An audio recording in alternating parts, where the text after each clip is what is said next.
নমস্কার। আজকে আমি আপনাদের সঙ্গে ৯টি গ্রহের মধ্যে সবচেয়ে গুরুত্বপূর্ণ এবং একটি উল্লেখযোগ্য গ্রহ যে গ্রহটি নিয়ে আমি আপনাদের সঙ্গে আলোচনা করব সেটি হচ্ছে ভেনাস বা শুক্র গ্রহ। এবার আপনারা বলতে পারেন যে ভেনাস হঠাৎ শুক্র গ্রহ নিয়ে আপনি কেন পড়লেন? খুব ভালো করে ভেবে দেখুন, আপনারা যারা জ্যোতিষ চর্চা করছেন, আপনাদের দৈনন্দিন জীবনে, ব্যবহারিক জীবনের যা কিছু বাস্তবে প্রয়োগ করবার যে দক্ষতা, একটা ক্রিয়েটিভিটির জায়গা, এবং আমাদের ব্যক্তিগত জীবনে, সামাজিক জীবনে, অর্থনৈতিক জীবনে এবং মেডিসিন পর্যন্ত সব কিছুই কিন্তু চূড়ান্তভাবে এবং দারুণ দক্ষতার সঙ্গে নিয়ন্ত্রণ করতে পারে জ্যোতিষশাস্ত্র অনুযায়ী, সেটি হলো একমাত্র ভেনাস। অন্যান্য গ্রহগুলো তাদের মতো করে তাদের প্লে রোল করে, কিন্তু আমার কাছে ব্যক্তিগতভাবে ভেনাসকে আমি খুব গুরুত্ব দিই এবং তার কার্যকারিতা নিয়ে মনে হচ্ছে যে আপনাদের সঙ্গে একটু আলোচনা করার দরকার আছে। এবার আপনারা জানেন যে 12টি রাশি রয়েছে। এই 12টি যে রাশি, এই 12টি রাশির মধ্যে 12টি রাশি হলো 12টি ভাব লগ্ন অনুযায়ী বৈদিক জ্যোতিষশাস্ত্রে। এই 12টি রাশিতে এই ভেনাস যখন অবস্থান করে, সেটা গোচরে হতে পারে, সেটা জন্ম ছকে, জন্ম সময়ে হতে পারে, তার কী কী প্রভাব বা কী ফল সেটাই আমরা এখন দেখব। যদি ফার্স্ট হাউসে বা লগ্নে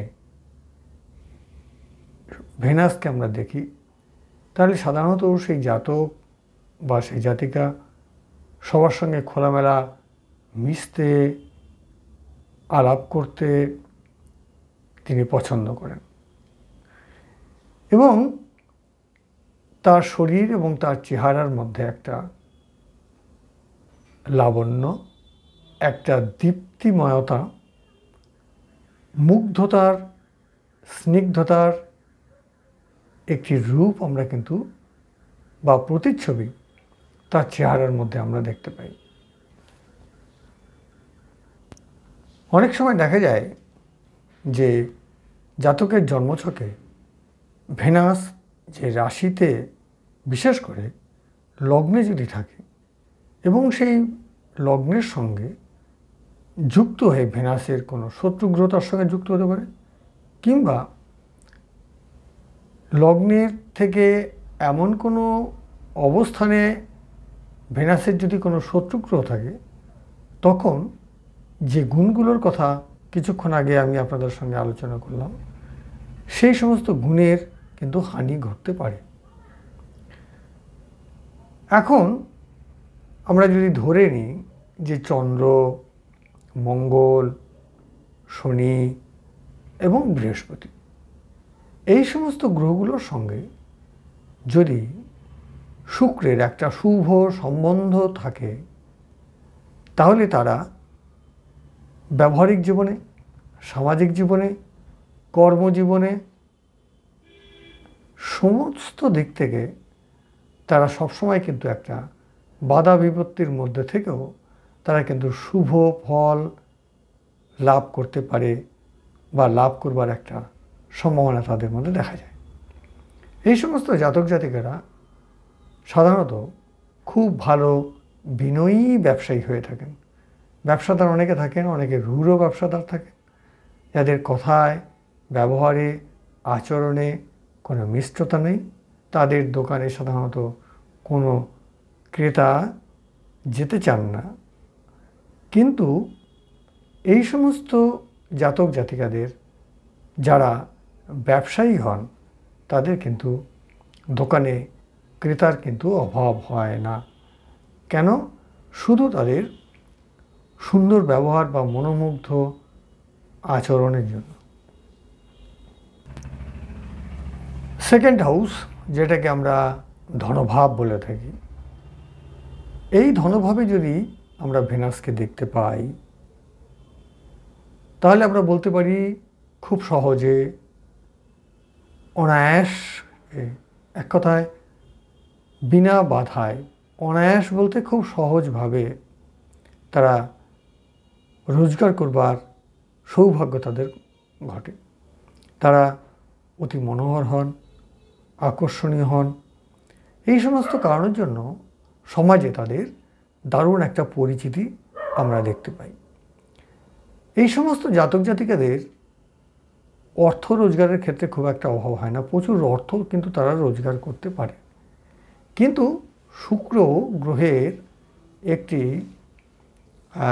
প্রবণতা রয়েছে ভোগ, অর্থাৎ লাক্সারিয়াস জীবন লিড করবার।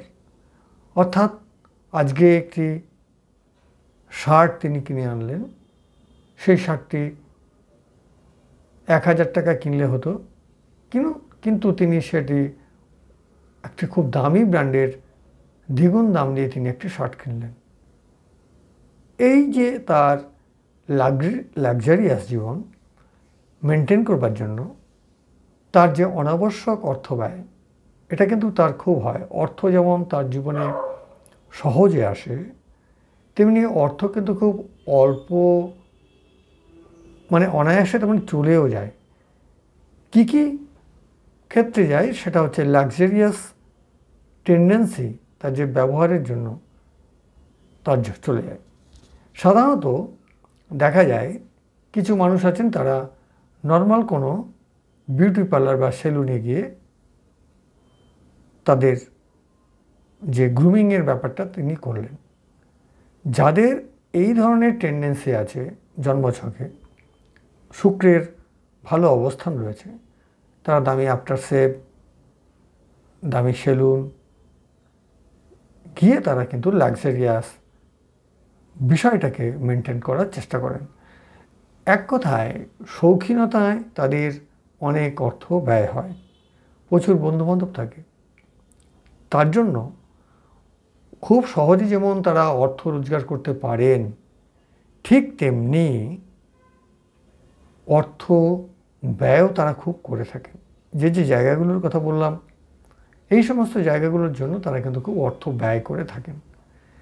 একমাত্র শনি এবং রাহুর সঙ্গে যদি শুক্রের একটা সম্পর্ক থাকে তাহলে তার সঞ্চয়ের ক্ষেত্রে কিছুটা সম্ভাবনা তৈরি হয়।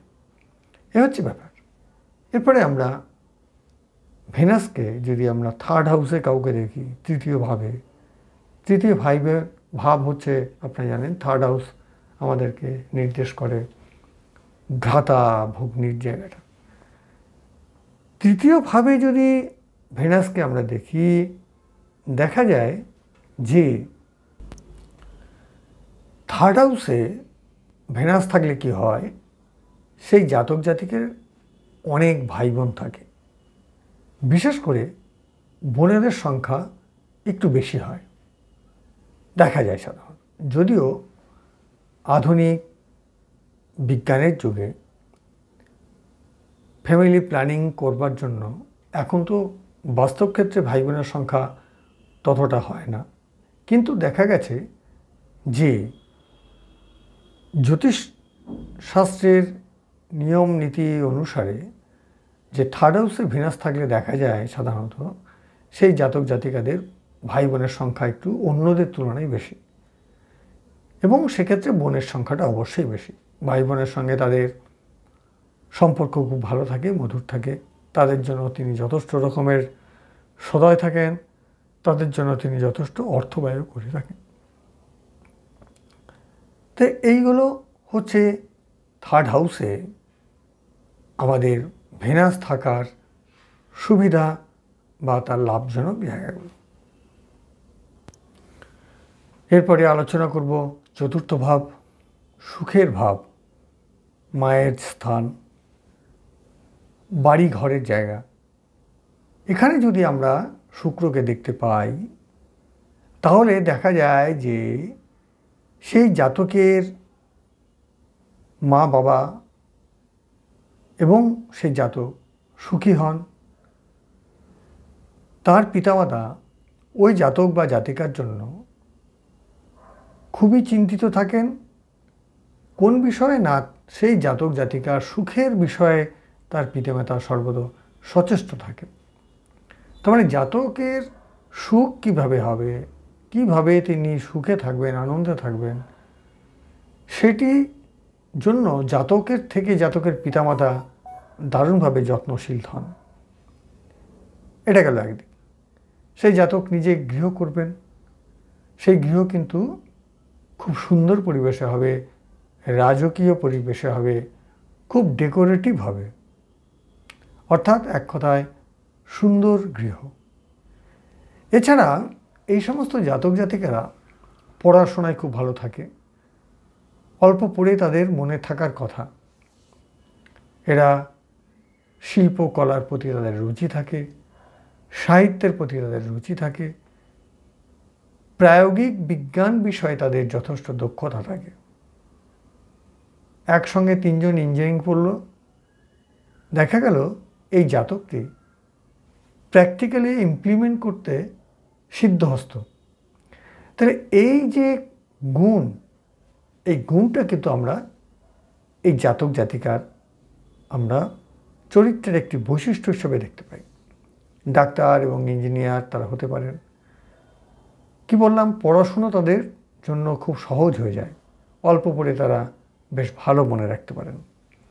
তো এই যে চতুর্থভাবে ভেনাস বা শুক্র, এক কথায় সেই জাতক জাতিকাকে কিন্তু প্রায় সুখেই রাখার চেষ্টা করেন সব দিক থেকে, বিদ্যা, পেশা, পিতামাতা, গৃহসুখ, সব দিক থেকে। 5th হাউস, পঞ্চম ভাব, চেষ্টা, সফলতা এবং সন্তান ভাব। চতুর্থভাবে যা যা গুণের কথা বলেছি, যা যা ভালো ভালো বৈশিষ্ট্যের কথা বলেছি, সবগুলোই কিন্তু পঞ্চম ভাবের ক্ষেত্রে হয়। এখানে তার সন্তান ভাগ্য, দেখবেন অনেকের থাকে সন্তানের ভাগ্যে পিতার নাম, সন্তানের দ্বারা পিতার পরিচয়। তা সেদিক থেকে দেখতে গেলে যে সমস্ত জাতক জাতিকার পঞ্চমে ভেনাস থাকে বা শুক্র থাকে, তাদের কিন্তু সন্তান ভাগ্য ভালো হয়। এবং এখানে একটি কথা বলার আছে, পঞ্চমভাবে কিংবা চতুর্থভাবে যে কোনোভাবেই হতে পারে, এই শুক্র গ্রহ যদি নিচস্থ হয়ে যায়, পাপগ্রস্ত হয়, পাপ গ্রহ যুক্ত হয়, মারক এবং বাধক দ্বারা পীড়িত হয়, তাহলে কিন্তু সুখ, যে শুভ ফলগুলোর কথা বলা হচ্ছে, সেই শুভ ফলগুলোর ক্ষেত্র বিশেষে অনেকখানি হানি ঘটতে পারে কিংবা আংশিক ক্ষতি হতে পারে। সম্পূর্ণ ফল, ভালো ফল, শুভ ফল পাওয়ার ক্ষেত্রে বাধা তৈরি হতে পারে। এরপরে হচ্ছে ষষ্ঠ ভাব। জানেন, অ্যাক্সিডেন্ট, রোগ, বাধা এই ভাবের একটি বৈশিষ্ট্য। আবার ষষ্ঠ ভাব থেকে আমরা চাকরির প্রতিযোগিতামূলক বা চাকরির ক্ষেত্রেও ষষ্ঠ ভাবের একটা ভূমিকা থাকে, কিন্তু আমরা সেই দিকে না গিয়ে আমরা আজকে রোগ ভোগ বা চিকিৎসা, শত্রুতা, এগুলো আমরা দেখব। ষষ্ঠভাবে যদি ভেনাসকে আমরা দেখতে পাই এবং সেখানে যদি ভেনাসের সঙ্গে কোনো পাপগ্রহ বা নেতিবাচক প্ল্যানেটের সম্পর্ক না থাকে, শুক্র যদি ষষ্ঠভাবে বলশালী হয়, তাহলে জাতকের শরীর স্বাস্থ্য মোটামুটি ভালো থাকবে, এটা বলা যায়। রোগ ব্যাধি হবেই না, এটা ধরে নেওয়া যেতে পারে। জাতকের সবসময় একজন দাস বা দাসী বা ভৃত্য থাকার কথা এবং সবসময় তিনি তার বসের অনুগত থাকবেন। তো এই ধরনের বিষয়গুলো আমরা এখান থেকে দেখতে পাই। এই ধরনের জাতক জাতিকারা শুক্র কী করে, আমি প্রথমে বলেছি রাজস্বিক খাবার সেই জাতককে খাওয়াতে পছন্দ করে, তেল মশলাযুক্ত খাবার, অর্থাৎ এক কথায় খুব রিচ ফুড ইনটেক করতে সে পছন্দ করে। তো এইগুলো আমাদেরকে কিন্তু খুব সহজভাবে মনে রাখতে হবে, খুব সোজা, একদম ইজি, না বোঝার কোনো জায়গা নেই। শুধু বিষয়টাকে আপনাকে রিয়ালাইজ করতে হবে, আপনাকে ভাবতে হবে, বিষয়টাকে সহজভাবে অনুধাবন করতে হবে এবং হৃদয়ঙ্গম করতে হবে। মুখস্থ করে এই বিদ্যাটাকে খুব বেশি এগিয়ে নিয়ে যাওয়া যাবে না। ভাব এবং রাশি উভয়েরই যে চরিত্র বা বৈশিষ্ট্য, এটাকে কিন্তু আমাদেরকে খুব ভালো করে জানতে হবে। তারপরে সেইভাবে কোন গ্রহ আসছে সেই গ্রহের বৈশিষ্ট্যটাও আমাদেরকে কিন্তু ভালো করে জানতে হবে। তবে গিয়ে রাশি, ভাব এবং গ্রহ তাদের বৈশিষ্ট্য, এর সঙ্গে আমাদেরকে অবশ্যই যোগ করতে হবে নক্ষত্র। নক্ষত্র এই 3-4টি যে এলিমেন্টের কথা বললাম, এদের সামগ্রিক ফলাফলের মিশ্রিত রূপটি হলো আপনার প্রেডিকশনের মূল ভিত্তি। এই মূল মন্ত্রটিকে আপনি সবসময় মাথায় রাখবেন, তাহলে আপনি সহজেই যে কোনো জন্মছককে বা যে কোনো চার্টকে অনায়াসে আপনি বিচার করতে পারবেন। এরপরে হচ্ছে সপ্তম ভাব। সপ্তম ভাব হচ্ছে জায়া ভাব, ব্যবসা বাণিজ্য। জায়া কথার অর্থ হচ্ছে স্ত্রী বা পত্নী, ব্যবসা বাণিজ্য, আরও অনেক কিছু আছে, আমি সেই দিকে নজর দিচ্ছি না।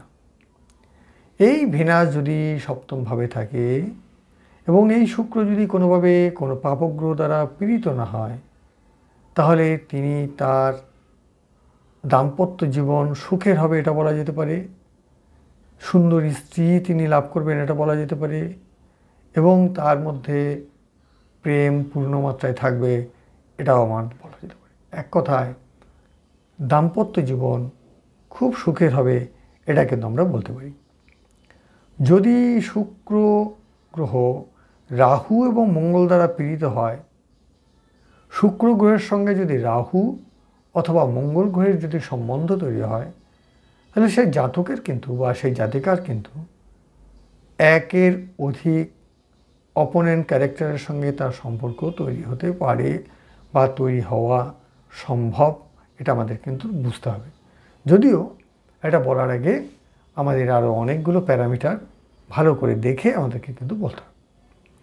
তো এইগুলো এছাড়া এরা খুব ভালো ব্যবসা করতে পারে, সেন্ট অর্থাৎ পারফিউমের ব্যবসা, কেমিক্যাল দ্রব্যের ব্যবসা, ঔষধপত্রের ব্যবসা, বস্ত্রের ব্যবসা, এই ধরনের ব্যবসাগুলো সেই জাতক জাতিকার জীবনে কিন্তু অর্থ রোজগারের একটা ক্ষেত্র প্রস্তুত করে তুলে দিতে পারে। এরপরে আলোচনা করব অষ্টম ভাব বা নিধন ভাব। এইভাবে যদি শুক্রকে আমরা দেখি, তাহলে যেটা হতে পারে, কোনো মৃত মহিলার সম্পত্তি তিনি পেতে পারেন, কিংবা কোনো মহিলার থেকে তিনি সম্পদ বা অর্থ লাভ করতে পারেন, দুটোই হতে পারে। কিন্তু এখানে যদি একটা কথা বলা হচ্ছে যে শনি এবং মঙ্গল যদি এই শুক্রের সঙ্গে যুক্ত হয়, তাহলে ওই অর্থ সম্পত্তি পাওয়ার ক্ষেত্রে মামলা মোকদ্দমাও করতে হতে পারে, এগুলো কিন্তু ঘটতে পারে। এছাড়া অষ্টমে শুক্র সাধারণত ওই জাতক জাতিকাকে তার স্বাস্থ্যের খুব একটা ক্ষতি করে না, কিন্তু হঠাৎ করে অল্প বয়সে তার মৃত্যু ঘটিয়ে দিতে পারে। স্ত্রীর হঠাৎ মৃত্যু হতে পারে।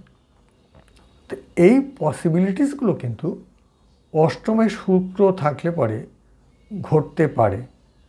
সবগুলোই আমি আবার বলবো, যে কথাগুলো বলা হচ্ছে তাতে আতঙ্কিত হবার কিছু নেই। কোনো একটি বিষয় যদি বিচার করতে হয়, তাহলে সেই বিষয়টাকে কিন্তু খুব গভীরভাবে আমাদেরকে আরও ডিটেলসে গিয়ে অনুসন্ধান করতে হবে, পর্যবেক্ষণ করতে হবে, পর্যালোচনা করতে হবে, তারপরে আমাদেরকে সিদ্ধান্তে আসতে হবে। এটা গেল মূল কথা। এরপরে আমরা দেখব ভাগ্যভাব বা নবম ভাব। এই নবম ভাবে যদি ভেনাস থাকে, শুক্র থাকে, নবমে শুক্র সেই জাতক জাতিকাকে খুব সহজেই জীবনে প্রতিষ্ঠা লাভ করতে সাহায্য করে। শুধু তাই নয়, আত্মীয় স্বজন, বন্ধু বান্ধব, পিতা মাতা, পরিবারের সকলের উন্নতির তিনি সহায়ক হয়ে ওঠেন। এক কথায় যে ভাগ্য তার জন্য কিন্তু যথেষ্ট সহায়ক হয়। দশম ভাব বা কর্মভাব, এইভাবে ভেনাস থাকলে পরে কি হয়, এটা একটা খুবই শুভ যোগ বলা যেতে পারে। দশমে শুক্র, খুব সহজেই নিজের পছন্দ মতো কাজ তিনি পেতে পারেন। কর্মস্থলে সমস্ত রকমের সাহায্য সহযোগিতা তারা পায়। জীবনটা কর্মক্ষেত্রে তাদের যথেষ্ট আনন্দময় হয়। চাকরি পেশা সেটা সাধারণত সরকারি ক্ষেত্রগুলোই হয়ে থাকে। সৃষ্টিধর্মী কর্ম, শিল্পী, engineer, designer, radio, television, cinema, এই যে ক্ষেত্রগুলোর কথা বললাম, এইসব ক্ষেত্রগুলো তাকে যথেষ্ট রকমের সম্মান, মর্যাদা এবং অর্থ এনে দিতে সাহায্য করতে পারে। এছাড়া শুক্র গ্রহ